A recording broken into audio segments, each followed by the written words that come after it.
a buddy of mine who's a senior executive at Nissan on the customer experience. So, and that was right after I came up from the office because the day was the first day from lockdown. So everyone's model now is this. Right. And this is going to be a hybrid. You can't do this.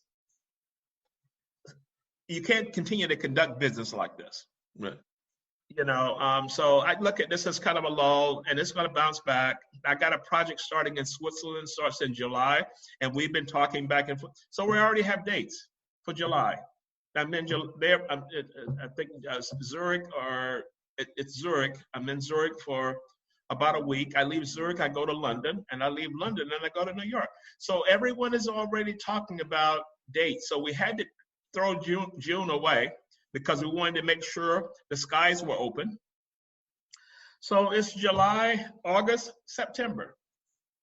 And by that time, all of my work in Asia Pacific region, specifically Singapore, Hong Kong, and Kuala Lumpur, will open up again. So if you can make it through the lull, and this is just my thought, it'll be okay. Now, you said it's a lull, but I've actually had some friends that are in the field of education and the hiring at like college level, and they're actually thinking that while it's a lull, that it could change the way that we do business. And I was wondering, you did say that you've done several of these webinars on Zoom and WebEx and things of that nature. So do you think that we're going to see some of this continuing, because they're actually thinking that even some of the college kids may not come as much to the campuses?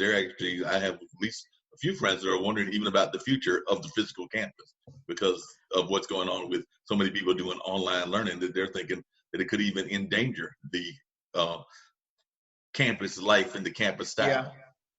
Yeah, I don't see that. I see it as a hybrid. And you know what confirmed my thoughts? When Sri had those two young people on his show. Yeah, I remember. And was asked that question, I said, no, this is okay, but we prefer to be back interacting, and everybody does. So I did this online 3-day session, and when we finished, one of the ladies said, I really didn't want to sign up for this. She said, because to sit and look at a screen, try and learn that way, and we can't really interact. And we did interact. She said, but this was a great session, but I would much prefer if you could come to our company and do something there where everybody's in the room. Right. So, and the young kids said that this is great, and it will probably be a hybrid, and it will never be just online 24/7. Right. And if it comes, it probably will not come in my lifetime, but what it has shown is that companies can now operate. So I'll give you an example of that. In my discussion, I did a group in the Philippines last week, and they were saying that someone on the call said that their company was anti-work from home. Mm-hmm. Now it's work from home. People are enjoying that. Now the CEO, who was adamant about not, is now rethinking it. And what they may do is a hybrid. So the companies that already had work from home policies, nothing's really going to change, but people will still come in. From a facilities perspective, you're going to find a lot of companies, and it will impact the real estate market. I don't need 3 floors anymore, because if I do a 50% break in my workforce, I have 50% in one day, 50% in another day. Everybody uses a hot desk. You sign, or you make a reservation, you come in, you work for 2 hours or work for the day, and that's it. So I could physically see that you may have a situation whereby you may have 30% of the workforce. Now, here in Dubai, everything open today. You can have 30% of your workforce in at any given time. You can't max out over 30%. So what happens when this changes, and now we can go back to work with precaution, but maybe the new rule is 30%, maybe the new rule is 50%. So I think all of what's going to happen here is that the work model that was so rigid is now going to loosen up somewhat, but you can never have 100% of one thing anymore. Right. Yeah. Yeah. I can definitely see that. And I've got friends that are working in the creative field, and they're kind of wondering about how it's going to impact them even when we come back, because I'm on the board of the Carolina Theater, which is one of our medium-sized theaters here, and they're thinking about possibly opening up in the summer or like around July, like you said, but doing like, every 3 seats. So it's 1,000-seater. So instead it'll be a 300-seater, and they're trying to figure out how that's going to work economic, because they're still trying to maintain that social distance concept. Exactly. And I got on my reading list now, there was an article, I want to say it was from McKinsey, but it was concerning the museum industry. Yeah. Fine arts, exhibits. And I can visually see the entire exhibit from my laptop. And maybe I log in, maybe I pay, whatever it is. But that's a different model from the doors open at 9 and you walk around till 4. Right. And maybe 2 days a week. So I'm interested to see the concept of this article. But one of the things I've been kind of watching and reading about is that our entire work model will change. And it's kind of like the quote from Dickens, it's the best of times and the worst of times. It depends upon your lens. Yeah. But as you said, the education industry, the education field or industry is totally disrupted. But I don't ever think it will go to 100% model. Nothing will be that 100% workforce, 5 floors in a building.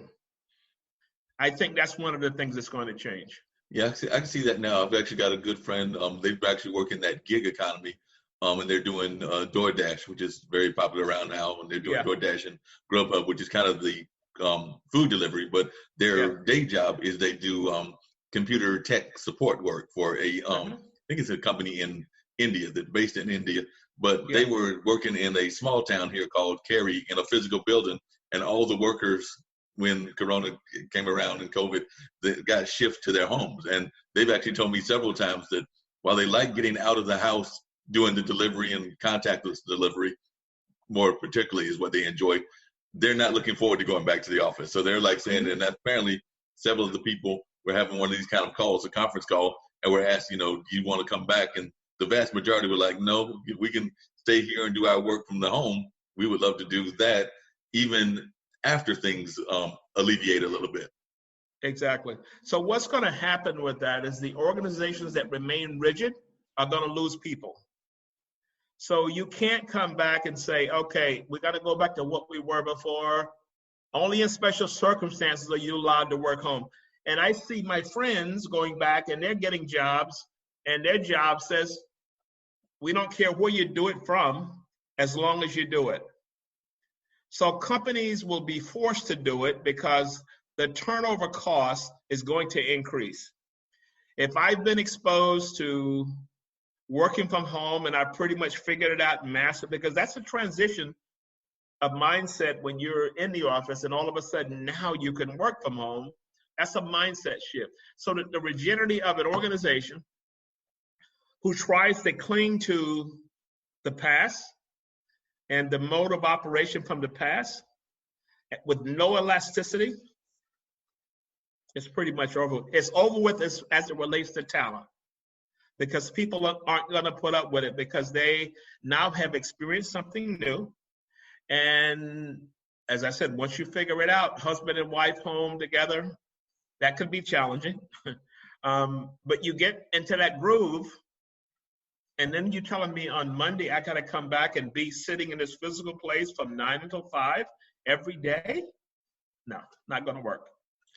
I wonder if we're not going to see a rise in what you're all about, which is entrepreneurship, because I know that we're seeing a lot of people. I mean, I think in the United States it's something like, it's a ridiculous amount of unemployment that's out there now in terms of people being laid off and things of that nature. So they're being forced to do things like I mentioned a friend, and she still has her job, but she's doing the gig economy. I've seen other people that are out there driving for different businesses. I'm seeing people that are trying to do things, even some of the creatives doing presentations and then either using Venmo or Cash App in order to get paid.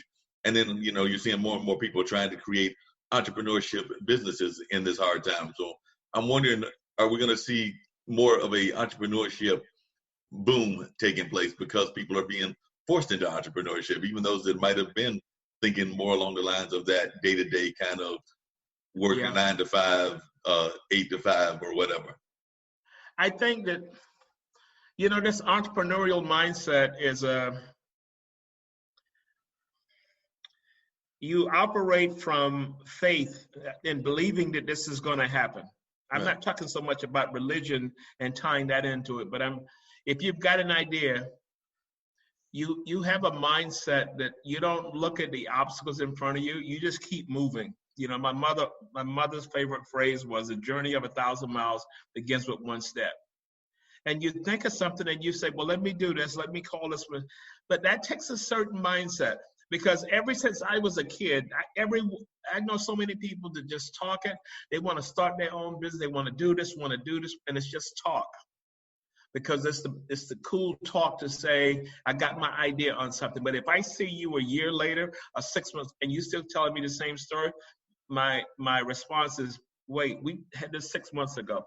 Walk me through the steps you've taken since that time to move the needle along. Even if it's a small step, because you have to start with steps. And if you're still, I'm still trying to figure things out, I know right away that's just a lot of crap. I think people are afraid too, because, I've been reading about, a check to check kind of mentality. And then when the check doesn't get here, you don't have it. And you're worried about eating and all those things, which is normal. I mean, I understand that. But if you're trying to start something, there may be some weeks you don't get paid. And you just have to assume that's part of it. And you just continue on. And you may not be able to see the next step, but you just keep stepping. And one of the things I've always figured out is that if you keep moving, the sky's going to open up, something's going to happen. But you can't sit there and not do anything, and it's just a whole lot of this. Yeah. When somebody tells you they want to be an entrepreneur, is there any sort of checklist that you have for them? Like, do they have to have, in your mind, a certain amount of capital or a certain amount of time dedicated? Or have you seen people that have done it with little to no capital and still been successful? Because I know some people that want to have a checklist. They want you to have, say, $1,000 in the bank, or they want you to have a dedicated amount of time. That's going to depend upon the business you're in. So when I opened my convenience store, I had to pay the guy for it. Then I had to stock a store. I had a big store. I had to stock it, which means the grocery wholesaler, the milk guy, the soda guy, the groceries guy, and to fill that store up was probably $5,000 to $7,000 back then. Right. Probably will be double that now. And people come in and buy, and you take whatever you need out at the end of the week, and you keep growing it like that. But that was a capital-intensive business. A consulting business is not a capital-intensive business. Once you open up, you can work out of your house if that's what you decide to do, and you just go out and try and find clients. But I would hope you would have had something lined up. Right. So I say that to say, when I got my license, like on a Wednesday or Thursday, I had a client sitting there that as soon as I got the license, I could start work. I was still doing work, but legally over here, you're not supposed to do that. So I already had something in the wings, and all I had to do was just get the license to go do it. And there was no capital involved in that. So some businesses are capital intensive. I would stay away from that, unless you've got the backing to do it. And then you can always find people that are sitting around, sitting on money. And if you can make a business case, they will invest in you. That happens all the time. Someone called me the other week, sent me a note that they were trying to raise X amount. They had this idea, and I listened to a pitch. I went over and I listened to a pitch, and it was a great idea. But right after this happened, everything crashed. Right. And I told him the other week, I said, can't do it. I said, because, things have tightened up, and everybody's got to try to figure out what they're going to do next. So I would just like to see